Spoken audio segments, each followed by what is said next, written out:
at me, and I hated it. At the time, I felt good for finally finding a shiny, new, but still broken spine and standing up for myself, so to speak. I was talking to friends last night, and they said that I was the butthole, that I could have politely told her that I wasn't going to tell her. I tried to tell my friends that she came over demanding answers, not even asking for them. So, Reddit, am I the butthole here? OP, I'm a big fan of returning energy, so if she approaches you with aggressive, rude, demanding energy, then you basically have a free pass to also approach her with aggressive, rude, demanding energy. Like, if someone's being rude to you, why are you obligated to be polite to them? OP, you get 0 out of 5 buttholes. I'm giving the weird lady here 2 out of 5 buttholes. Am I the butthole for telling my parents that if they give my brother money, I'll stop giving them money? I'm a 32-year-old woman, and my 35-year-old older brother is trash. He has multiple baby mamas and is a deadbeat. He's also the apple of my mom's eye. He can do no wrong and is just misunderstood.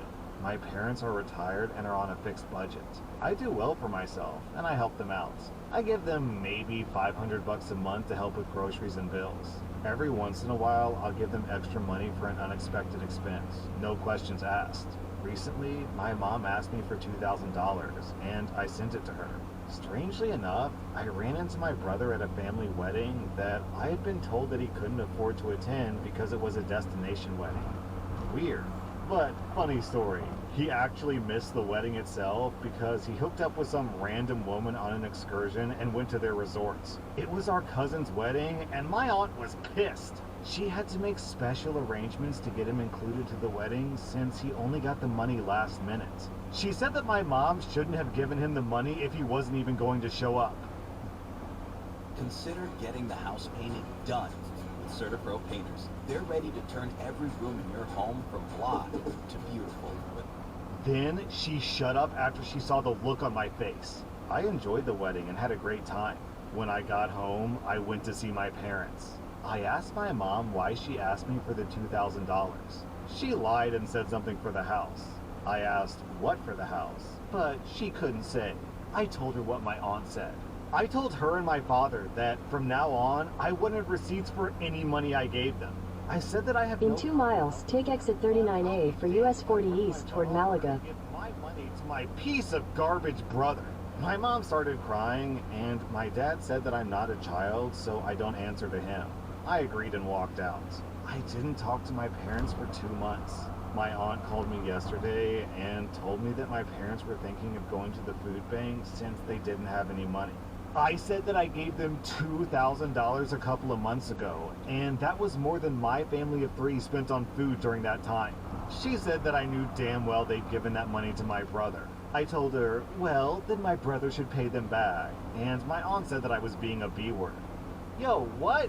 Yo, Guys, this pisses me off so much. Every once in a while, you'll read that story where OP either gives money to a family member or they let a family member live in their house, and then some other family member calls them and say, how dare you withdraw that support? Well, then you do it! Then you do it! Then why don't you do it? Hey, aunt, are you really worried that your sister has to go to the food bank? Then you do it! These people piss me off. It's so, man, it's hard for me to relate to this because I literally don't have a toxic relationship with any family member. I don't have a toxic relationship with any friends. I just, like, we all just get along fine. So it's so weird to me that people can act like this to people you love. In half a mile, take exit 39A for US 40 East toward Malaga.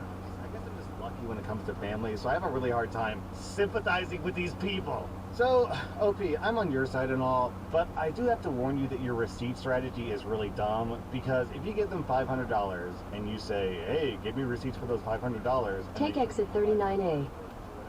Then they can still just use their other money to spend on your brother. So, OP, I think the ship has sailed.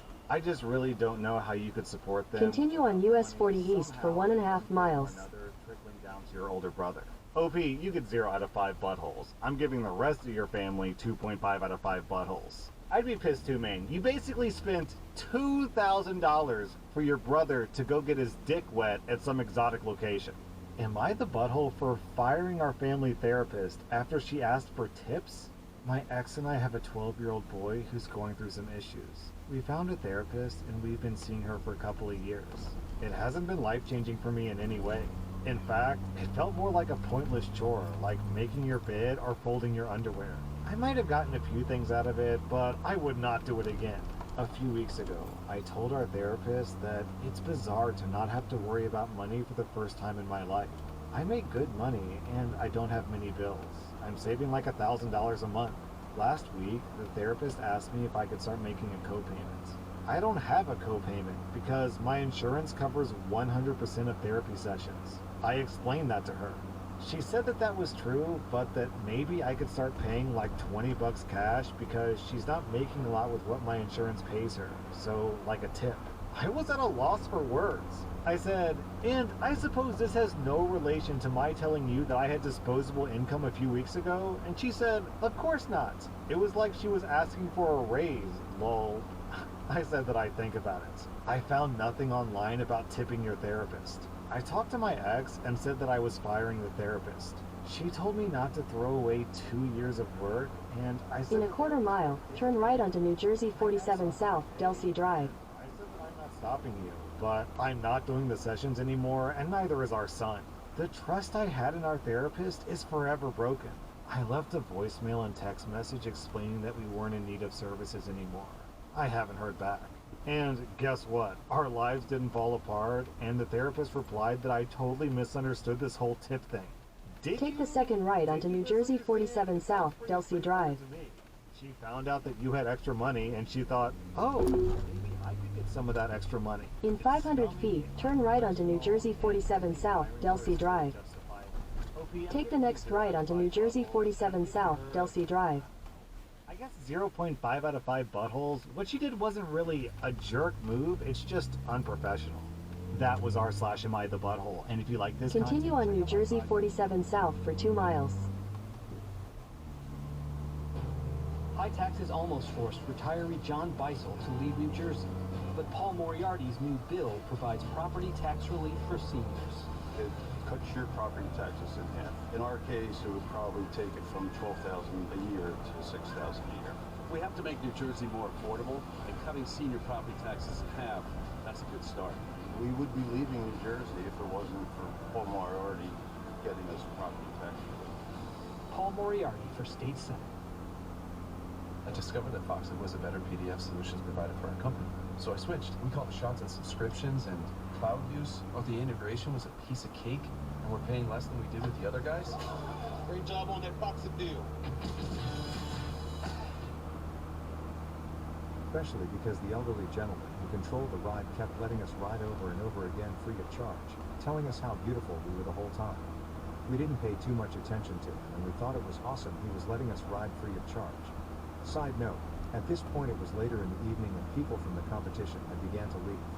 There was no one else near the kiddie rides besides the elderly man, Lisa, myself, and a tall, handsome young guy, 20 to 30, who came out of the nearby trailer. He knew the old man and joined in on complimenting Lisa and I on our good looks. The younger guy asked if we wanted to go to his trailer where he had some gifts for us. Boy, we thought we were so lucky. He was so cute, and we couldn't believe this older cool guy was into us. So the 4 of us make our way over to the trailer. Just as Lisa and I are about to enter the trailer, I hear my grandpa yell angrily, "Barnaby Jones, get over here now." Lisa and I are so embarrassed Grandpa ruined the In a quarter mile, your destination will be on the left. At the time, I didn't understand the danger we were in. I look back on it now and am so grateful Grandpa was there to save the day. This happened not too long ago, sometime late last year. I live in a smallish town in Australia, and my house is about a half-hour walk from the high school. At the time, me and my mate were 16, I'm 17 now, and the first half of our journey home after school was along the same road until we turned off towards his house. Now, it was as close to rush hour as it gets with this few people around, but the road we were walking along was fairly empty.